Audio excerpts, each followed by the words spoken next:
నమస్తే, welcome to our channel. ప్రస్తుతం మనతో ప్రముఖ ఆధ్యాత్మికవేత్త గణపతి దత్త ఉపాసకులు మురళీధర్ శర్మ గారు ఉన్నారు. వారితో మాట్లాడదాం. నమస్తే గురుగారు. మహాదేవ శ్రీమాత్రే నమః. ఒక్కొక్కసారి గురుగారు ఇంట్లో చాలా చిరాకులు అనిపిస్తాయి. అంటే ఏంటో తెలియదు, మానసిక ప్రశాంతత ఉండదు, రాత్రులు నిద్ర పట్టదు, చిన్న చిన్న విషయాలకి గొడవలు జరిగిపోతూ ఉంటాయి, పిల్లలు చెప్పిన మాట వినరు. అంటే అలాంటప్పుడు ఇంట్లో నెగిటివ్ ఎనర్జీ ఉందేమో అనిపించేస్తూ ఉంటుంది. కానీ అలాంటప్పుడు ఏం చేయాలి అనేది చాలా మందికి తెలియకపోవచ్చు. అటువంటి వాళ్ళు ఎటువంటి రెమెడీస్ పాటించుకుంటే ఆ ఇంట్లో కానీ లేకపోతే మనసులో ఉన్న చిరాకు కానీ తొలగి కొంచెం ప్రశాంతంగా ఉంటుంది కుటుంబం అంటే మీరు ఏం చెప్తారండి? ఇప్పుడు అమ్మ ఏది ఏమైనా కూడా ఎట్లా చూసినా, ఎందుకంటే నేను సుమారుగా కొన్ని సంవత్సరాల నుండి జాతక పరిశోధన చేస్తాను. ఇప్పుడు ముక్కు ఎక్కడ ఉంది అంటే ఇట్లా చూపట్టడం వేరు, ఇట్లా తిరిగి చూపట్టడం. జాతకంలో ఏర్పడేటువంటి శనేశ్వరుని పీరియడ్ వచ్చిన, ఏలినాటి శని వచ్చిన, అర్ధాష్టమ శని వచ్చిన, అష్టమ శని వచ్చిన, సప్తమ శని వచ్చిన, జాతకములో కూడా మీ దశ అంతర్దశలలో శనేశ్వరుని యొక్క దశ అంతర్దశలో వచ్చిన చూసుకోండి. ఎవరైనా ఛాలెంజ్ చేసి చెప్తున్నా, ఈ పీరియడ్ వచ్చినప్పుడు చాలా అంటే చాలా మనకు నెగిటివ్ ఎనర్జీ అయిపోతుంది బాడీ. సో దీనికి కొందరు మాకు ఏదో చేశారు, మాకంతా నెగిటివ్గా ఉంది, ఏ పని అనుకున్నా అవటం లేదు, మాకు ఎవరైనా ఏమైనా చేతబడి చేశారా, లేదా మాకు ఏమైనా ఇలాంటి సబ్జెక్ట్స్ కొన్ని వందలు నా దగ్గరికి వచ్చినాయి. కొన్ని వందల సబ్జెక్టులో వందలు వేరు ఒకటే చెప్పిన వారికి, ఫస్ట్ మీకు ఆ మైండ్ నుంచి అది డిలీట్ చేసేసండి. అది లేదు.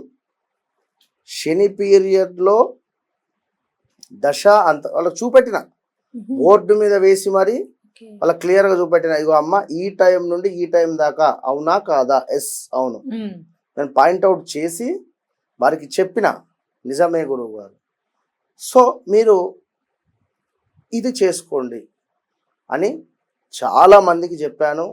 చాలా మంది కూడా అది ఫాలో అయ్యి చాలా బాగుందని చెప్పారు. విన్నారా?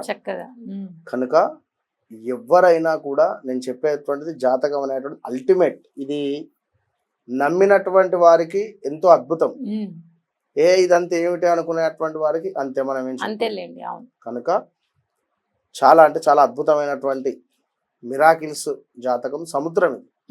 ఎంత చెప్పినా కూడా, ఎంత నేర్చుకున్నా కూడా ఇంకా ఏదో తక్కువనే అనిపిస్తుంది. సో సముద్రం లోతు ఎంత అని చెప్పి మనం కొలవగలుగుతాం, అది దాని పొడవు ఎంత అని చెప్పి మనం చూడగలుగుతాం. కనుక జాతకం అనేటువంటిది అల్టిమేట్. మీరు అన్నటువంటి నెగిటివ్ ఎనర్జీ ఇంట్లో కానీ ఒంట్లో కానీ ఉంది అనుకునే సందర్భంలో, అంటే ఇక్కడ ముఖ్యమైనది ఏమిటంటే మనము ఒక వెలిగే సందర్భంలోనే ఇబ్బంది ఎదురవుతుంది. ఇప్పుడు డౌన్ఫాల్ ఎప్పుడు అయిపోతాం, మంచి మనం బాగుంది, నలుగురు చూపు మన మీద పడుతూ ఉన్నది అనుకునే సందర్భంలో మనం అలాంటి సిచ్యువేషన్స్ కూడా చేయొద్దు. అలాంటి అంటే ఇప్పుడు ఒక కారు కొన్నా ఏడ్చే వాళ్ళు ఉంటారు, సో ఒక గృహము కొన్నా ఏడ్చేవారు ఉంటారు, సో ఒక బండి కొన్నా ఏడ్చేవారు ఉంటారు, ఒక బంగారం కొనుక్కున్నా మీ ఆడవారి విషయంలో కూడా బాగానే నగలు బాగానే పెట్టుకున్నాను అని చెప్పి ఏడ్చేవారు ఉంటారండి. ఇదంతా ఏంది, నెగిటివే కదా. ఇది ఏమైతుంది, మన జాతకములో గ్రహాలు బలహీనంగా ఉంటే దాని ఇంపాక్ట్ మనకు చూపిస్తుంది. దాని ఇంపాక్ట్ మనకు 100% వస్తుంది. సో మన చుట్టూ మనం ఒక ప్రొటెక్షన్ పెట్టుకోవాలి. మన చుట్టూ కూడా ఇప్పుడు ఒక కరెంట్ అనేటువంటిది మనం చుట్టూ దిగ్బంధం చేసుకొని ఉంటే షాక్ కొడుతుంది, ఏది మన దాకా రాదు. సో అలాంటివి కొన్ని లక్షల రెమెడీస్ ఉన్నాయి. అది మీకు ఒకటి సెట్ అవుతుంది, నాకు ఒకటి సెట్ అవుతుంది, అందరికి ఒకటే అని కాదు కదండి. మీకొకటి నాకు. మీ జాతకంలో శనైశ్వరుడు అద్భుతంగా ఉన్నాడు, వేరే గ్రహం మూలకంగా ఇబ్బంది వస్తూ ఉంది అనుకున్నప్పుడు దానికి సంబంధించింది చేసుకోవాలి. ఇప్పుడు ఉదాహరణకు ఇప్పుడు నేను చెప్పేటువంటి రెమెడీ కర్ణాటకలో ఎక్సలెంట్గా కూడా అందరూ కూడా చేసేటువంటి రెమెడీ, బాగా ఫేమస్ అయిన రెమెడీ ఇది. అంటే చాలా మంది నేను నేను పర్సనల్ గా చెప్పా, ఇది ఎవరికి నేను చెప్పలే, ఇప్పటి వరకు కూడా రివీల్ చేయలే ఎక్కడ. ఓకే. కనుక చూసేటువంటి వారు ఖచ్చితంగా ఇది సత్యము అని భావించుకొని చేసుకోండి. అయితే ఇది ప్రతి శనివారం చేయాలి. ప్రతి శనివారం చేస్తూ అమావాస్య రోజు అండ్ పౌర్ణమి రోజు, ఈ అమావాస్య పౌర్ణమి రోజులు మొత్తము ఇది మనకు సుమారుగా కూడా 43 రోజులు చేయాలి. 43 నుంచి 47, 43 నుండి 44 కానీ 44 రోజులు చేయాలి. 44వ రోజు కానీ మనకు 23వ రోజు కానీ ఇట్లా అంటే మధ్య మధ్యలో ఒక అమావాస్య ఒక పౌర్ణమి వచ్చి వెళ్ళిపోతుంది. ఈ అమావాస్య పౌర్ణమి రోజు ఏం చేయాలి అంటే ఆంజనేయ స్వామి వద్ద కానీ లేదా లక్ష్మీదేవి అమ్మవారు కానీ, ఉగ్ర రూపకంగా ఉండేటువంటి దుర్గా అమ్మవార్లు కానీ, ప్రత్యంగిర అమ్మవార్లైనా ఈ అమ్మవార్ల వద్ద ఒక చక్కటి నిమ్మకాయని తీసుకొని పోయి పెట్టాలి ఒక రోజు ముందు. రేపు అమావాస్య అంటే ఈ రోజు తీసుకువెళ్ళి పెట్టండి. రేపు పౌర్ణమి అంటే పౌర్ణమి రోజు వెళ్ళండి, పౌర్ణమి రోజు వెళ్ళండి. అమావాస్యకు మాత్రం రేపు అమావాస్య అంటే ఇవాళ అక్కడ నిద్ర చేయాలి నిమ్మకాయ అమ్మవారి వద్ద. సో పౌర్ణమి రోజు అదే రోజు తీసుకువెళ్ళి అమ్మవారికి సమర్పించి మళ్ళీ మీ నిమ్మకాయ మీరు ఇంటికి తెచ్చుకోండి. అయితే ఈరోజు ఏం చేయాలి అంటే శనివారం రోజు ఉదయం 5:40 నుండి 6:40 లోపు లేదా రాత్రి 8:40 నుండి 9:40 లోపు ఈ పరిహారం చేయాలి. ఈ సమయానికి ఒక ప్లేట్లో స్టీల్ ప్లేట్ తీసుకోవాలి. స్టీల్ ప్లేట్లో కొన్ని నల్ల నువ్వులు తీసుకోవాలి. నల్ల నువ్వులు తీసుకొని చక్కగా మనము పడమర దిశగా కూర్చోవాలి. అంటే మన వీపు తూర్పు కేసు ఉండాలి. వీపు తూర్పు కేసు ఉండాలి. మన వెన్ను మనము పడమర వైపుగా చూస్తూ ఉండాలి. అంటే దేవాలయంలోకి మనం ఎంటర్ అయ్యే సందర్భంలో తూర్పు ఫేసింగ్ ఉంటుంది కనుక ఆ విధంగా ఎట్లయితే ఎంటర్ అవుతామో అట్లా మనం కూర్చొని చక్కగా కూడా ఒక అష్టదళ పద్మం ముగ్గు వేయాలి.